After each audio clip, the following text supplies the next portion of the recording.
بسم اللہ الرحمن الرحیم۔ السلام علیکم ناظرین، میں محمد ساجد۔ ناظرین، اس وقت حکومت جو ہے وہ پاکستان کی جو سپریم کورٹ ہے اس سے بہت زیادہ ڈری ہوئی ہے، اور سپریم کورٹ کے جو ججز ہیں ان سے حکومت بہت زیادہ ڈری ہوئی ہے۔ یہ جو 26ویں آئینی ترمیم لائی گئی، حکومت کا ایک خیال تھا کہ شاید اس ترمیم کے بعد جو ججز ہوں گے وہ ان کے غلام بن جائیں گے اور وہ ان کے سامنے سر نہیں اٹھا پائیں گے، اور اس ترمیم کے بعد یہ جو پاکستان کا سپریم کورٹ کا چیف ہوگا، یعنی چیف جسٹس آف پاکستان ہوگا، وہ حکومت کی مرضی کے بغیر کوئی کام نہیں کر پائے گا۔ لیکن ایسا تو بالکل بھی نہیں ہے، اور حکومت جو ہے اس وقت خاصی پریشان دکھائی دے رہی ہے۔ اس وقت جو پاکستان میں عدم سیاسی استحکام ہے، اگر ہم اس کو دیکھیں اور پاکستان کی عدلیہ کے نظام کو دیکھیں، تو جب سے عدلیہ نے فیئر کام کرنا شروع کیا ہے، جس طرح سے جسٹس یحییٰ افریدی صاحب کو بنایا گیا، اور پھر یحییٰ افریدی صاحب نے جسٹس منیب اختر ہو گئے، اور اس کے بعد جسٹس اپنا منصور علی شاہ صاحب ہو گئے۔ اب ان سے جس طرح یحییٰ افریدی صاحب نے کوپریٹ کیا، اور قاضی صاحب نے جو ایک فیصلہ دیا تھا کہ ایک کمیٹی ہے جس سے ان دونوں کو آؤٹ کر دیا گیا تھا قاضی فیض عیسیٰ صاحب کے دور کے اندر، تو اس کے بعد سے اگر دیکھا جائے تو جسٹس یحییٰ افریدی صاحب جب سے آئے ہیں تو انہوں نے ان دونوں کو واپس اسی بینچ پہ بٹھا دیا ہے اور ان کے ساتھ مل کے کام کر رہے ہیں۔ جسٹس یحییٰ افریدی صاحب کو جب جو ہے آپ دیکھیں کہ جب سے چیف جسٹس آف پاکستان جو ہے وہ نامزد کیا گیا، تو سب سے پہلے جو مبارکباد دینے والے جج تھے وہ افغان صاحب تھے۔ سیکنڈ نمبر پہ جو اس کے چیمبر میں گیا شخص اس نے جا کے اس کو مبارکباد دی، وہ جسٹس منصور علی شاہ صاحب تھے۔ جسٹس منصور علی شاہ صاحب نے پھر ایک بینچ میں بیٹھنے سے معذرت کی اور پھر وہ مدینہ منورہ میں عمرہ کے لیے چلے گئے، اور اس کے بعد جسٹس منیب اختر صاحب سے جسٹس یحییٰ افریدی صاحب کی ملاقات ہوئی۔ اب دیکھا جائے تو جسٹس منیب اختر صاحب اور جسٹس یحییٰ افریدی صاحب اور جسٹس منصور علی شاہ صاحب یہ ایک ہی پیج پہ آ کے کھڑے ہو گئے ہیں۔ ان تینوں کا یہ مقصد ہے کہ سپریم کورٹ آف پاکستان جو ہے وہ اسٹیبلشمنٹ کے دباؤ میں آ کے کام نہیں کرے گی۔ ہم جرنیلوں کے کہنے پہ کام نہیں کریں گے، ہم کسی کے کہنے پہ کام نہیں کریں گے، ہم کسی کے کہنے پہ انصاف نہیں کریں گے۔ جو ہمارے پاس اگر کوئی ایک سیاسی کیس آتا ہے یا کوئی غیر سیاسی کیس آتا ہے، کوئی عام شخص لے کے آتا ہے یا کوئی ہائی پروفائل پرسنالٹی کا کیس ہمارے پاس آتا ہے، تو ہم جو ہے اس کے اوپر مکمل طور پر انصاف کریں گے اور مکمل کوشش کریں گے کہ اس شخص کو اس کا حق ملے۔ یہی جی آئینی ترمیم جو ہے اس وقت جو حکومت کے لیے بہت بڑا خطرہ ہے وہ یہ ہے کہ جسٹس منصور علی شاہ صاحب کو سب سے پہلے جو روکا گیا، اس کی بڑی وجہ یہ تھی کہ ان کو خطرہ تھا کہ اگر جسٹس منصور علی شاہ صاحب آتے ہیں تو الیکشن کا آڈٹ ہو سکتا ہے۔ اگر الیکشن کا آڈٹ ہو جاتا ہے تو اس میں خواجہ آصف صاحب جس طرح کہہ رہے تھے کہ ہمیں اس طرح اس نے جب کیا، اور مجھے بہت ڈر ہے اس نے کہا، تو اس طرح اس کا جب لہجہ، اس کی جب زبان لڑکھڑائی، جس طرح اس نے باتیں کی، تو یہ جو چیزیں تھیں اس میں خواجہ آصف صاحب کو ایک بات تو کنفرم تھی کہ اگر یحییٰ افریدی صاحب آ گئے تو ٹھیک ہے، ورنہ منصور علی شاہ صاحب اگر آتے ہیں تو الیکشن کا آڈٹ تو ہونا ہی ہونا ہے۔ اب حکومت جو ڈری ہوئی ہے اس کی سب سے بڑی وجہ یہ ہے، پہلی وجہ یہ ہے کہ 26ویں آئینی ترمیم جو ابھی تک ان کے گلے سے نہیں اتری، یہ پھر 27ویں کی بات کریں کہ ہم 27ویں آئینی ترمیم لے کے آئیں۔ اچھا، پاکستان کے اندر آپ دیکھیں کہ اسٹیبلشمنٹ بھی کتنی طاقتور ہے۔ وہ پارٹی جن کی حکومت نہیں بنتی تھی، جن کی 17 سیٹیں تھیں، ان کو اس طرح حکومت میں لائے کہ 2/3 اکثریت ان کو دی گئی، اور پھر وہ آئین سازی یہ سارا کچھ ہوا، عدم استحکام بھی پیدا ہوا۔ اگر آپ دیکھیں اب جسٹس یحییٰ افریدی صاحب نے تو فیصلہ کر لیا ہے کہ اب وہ ان سب کے ساتھ مل کے کام کریں گے۔ جسٹس منصور علی شاہ صاحب نے جب سے نامزد ہوئے یحییٰ افریدی صاحب، ان کو ایک خط لکھا تھا اور کہا تھا کہ آج جو ہے وہ انصاف کا قتل ہو گیا ہے۔ آپ سے قوم کیا انصاف کی توقع کرے گی جب آپ ایک سینئر کا حق کھا کے بیٹھے ہیں اور آپ ملی بھگت سے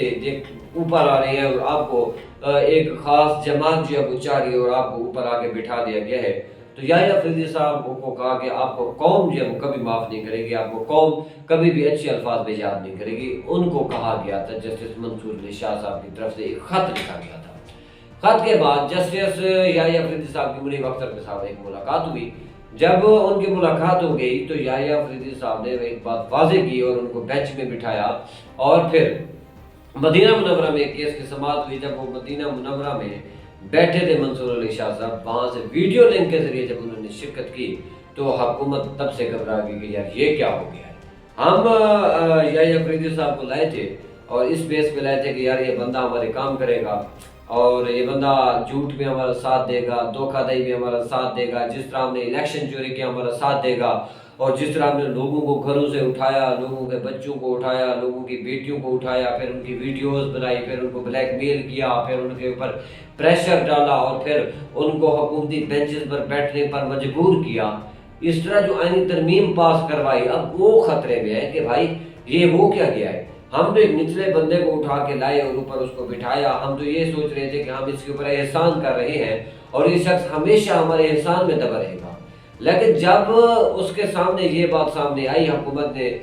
جب ان کا ایک رویہ دیکھا، بیہیویئر دیکھا کہ یار یہ تو تینوں پھر سے اکٹھے ہو گئے، ہمارا تو بنیادی مقصد ان کو توڑنا تھا، تو ججز جب سے اکٹھے ہوئے ہیں، ایک تو اس میں پی ٹی آئی کی فیور میں فیصلے ہونے شروع ہو گئے ہیں اور اس وقت عدالتی جو نظام ہے وہ تقریباً اپنے انصاف کی طرف بڑھ رہا ہے۔ جسٹس یحییٰ افریدی صاحب نے یہ اعلان کیا ہے کہ پاکستان کی جتنے بھی عدالتیں ہیں، اگر ان میں فریقین جو ہے وہ اس بات کی اجازت دیتے ہیں کہ ان کا کیس جو ہے وہ لائیو نشر کیا جائے، لائیو ٹیلی کاسٹ کیا جائے،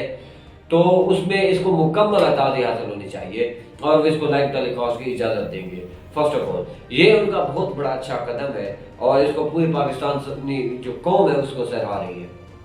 اب اگر سیاسی قائدین دیکھے جائیں اور سیاسی قیدی دیکھے جائیں، یعنی پارٹیوں کے سربراہ دیکھے جائیں، چاہے وہ نون لیگ ہو، چاہے وہ پیپل پارٹی ہو، چاہے وہ کسی بھی جماعت، آپ پی ٹی آئی کی بھی بات کر لیں، تو نون لیگ کو اپنے مفادات کی خاطر یحییٰ افریدی صاحب سے بڑی توقعات تھی۔ اسی طرح پیپل پارٹی کو انہوں نے ووٹ تو منصور علی شاہ صاحب کو دیا، ان کو پتہ بھی تھا منصور علی شاہ نہیں بننے والا، لیکن یہ ایک سیاسی کھیل تھا، تو انہوں نے وہ جو ووٹ دیا اس میں بھی ان کی خواہش تھی کہ منصور علی شاہ صاحب نہ بنے، کیونکہ اگر اسٹیبلشمنٹ چاہتی تو ساروں کو ایک ہی پیج پہ بٹھا دیتی، کوئی ایشو نہیں تھا۔ لیکن اب ہوا یہ ہے کہ جسٹس منصور علی شاہ صاحب جو ہے وہ اب میدان میں جب سے آئے ہیں حکومت گھبرا گئی ہے، کیونکہ اب یحییٰ افریدی صاحب نے ان کو یقین دہانی کروائی ہے کہ بھائی انصاف ہوگا، ہم آپ کی مرضی کے خلاف کوئی فیصلہ نہیں کریں گے، اگرچہ عہدے میں آپ سے زیادہ ہوں، میں ایک چیف جسٹس آف پاکستان ہوں، آپ میرے نیچے کام کرتے ہیں، لیکن اس کا مقصد یہ ہرگز نہیں ہے کہ میں اپنی مرضی سے کام کروں گا، آپ کی بات نہیں سنوں گا، آپ کی رائے نہیں لوں گا۔ تو جب سے چیف جسٹس آف پاکستان نے یہ بات کی منصور علی شاہ صاحب کو، منصور علی شاہ صاحب جو یہ چاہتے تھے تو وہ اب ایک ہی پیج پہ، ایک ہی بیچ پہ جا کے بیٹھ گئے۔ اب 26ویں آئینی ترمیم کے خلاف جو ہے جماعت اسلامی وہ جو ہے اس کو خارج کرنے کے لیے وہ ایک پیٹیشن جو ہے وہ سپریم کورٹ میں ڈالنے جا رہے ہیں۔ انہوں نے لیگل ٹیم بھی تشکیل دے دی ہے کہ اس کو غیر آئینی قرار دیا جائے، جس طرح یہ ترمیم کی گئی، یہ کانسٹیٹیوشنل امینڈمنٹ جس طرح کی گئی، یہ تو غیر آئینی ہے، جس میں لوگوں کو گھروں سے اٹھایا گیا، جبر ظلم، یہ سارا کچھ، یہ قوم بھی دیکھ رہی ہے، ججز کو بھی پتہ ہے، پورے پاکستان کو اس وقت پتہ ہے۔ تو اس وقت جب سے یہ باتیں ان کو پتہ چلا ہے، تو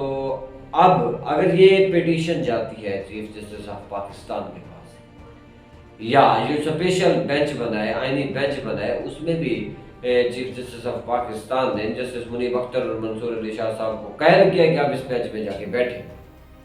اب وہاں اگر وہ بندے بیٹھ جاتے ہیں، اب ادھر اگر آپ بات کریں تو منصور علی شاہ صاحب اور منیب اختر صاحب، ادھر آپ بات کریں یحییٰ افریدی صاحب، اگر یہ تینوں میرٹ پہ آ جاتے ہیں، حکومت تو گئی، 26ویں آئینی ترمیم سب سے پہلے اڑا دی جائے گی۔ پھر کیا ہوگا جب 26ویں آئینی ترمیم اڑا دی گئی، اب نیکسٹ جو 27ویں کی بات کر رہے ہیں اس کا تو راستہ آلریڈی بند ہو جائے گا۔ جب 26ویں بھی اڑا دی جائے گی تو انہوں نے 27 کی لا کے کیا کرنا ہے، ایک بات تو یہ ہے وہ کرے گا۔ اب نیکسٹ جو ہے وہ یہ ہے مخصوص نشستوں کا فیصلہ، ایک یہ، دوسرا جو اس وقت بانی پی ٹی آئی صاحب عمران خان صاحب جو ہے وہ اس وقت جیل میں، ایک وہ، اب یہ جو کروشیل کیسز ہے، اور تیسرا پاکستان کا 2024 کا الیکشن، جس طرح اچھا یہ جو پیٹیشن ہے درج بھی کر دی گئی ہے توہین عدالت کی،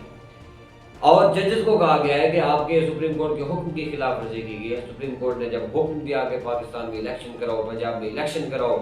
اور ڈیٹ بھی دے دی گئی، کینڈیڈیٹس کے بیلٹ پیپر بھی چھاپ دیے گئے، پھر یہ کیا ہو گیا؟ یہ کیسے ہوا, یہ سپریم کورٹ کے حکم کے خلاف کیوں ہوا.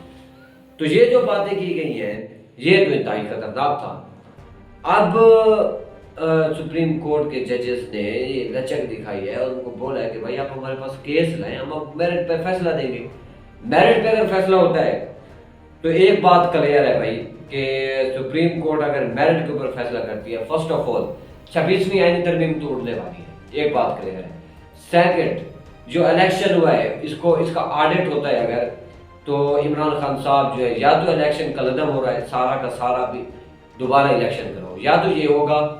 اگر یہ نہیں ہوتا تو پھر نیکسٹ جو ہوتا ہے وہ یہ ہوگا کہ الیکشن ہونے کے بعد جس طرح ان لوگوں نے کام کیے اس سارے کاموں کو ختم کر کے پی ٹی آئی کو جو ہے اس کو مخصوص نشستیں دے کے دوبارہ پی ٹی آئی کی حکومت بنا دی جائے. اور جتنے بھی سیاسی قائدین اس وقت پاکستان کی جیلوں میں ہیں باشمول بانی پی ٹی آئی اور شاہ محمود قریشی صاحب, ان کو بھی رہا کر دیا جائے, یہ ممکن ہے. بہرحال ججز کی یہ انصاف پسندی دیکھ کے اس وقت قوم میں اطمینان ہے اور قوم کو بڑی توقعات ہیں. جیسے شاہجہاں افریدی صاحب کے وہ انصاف کریں گے, اور جیسے شاہجہاں افریدی صاحب جو ہے وہ لگ رہا ہے کہ انصاف کرنے جا رہے ہیں.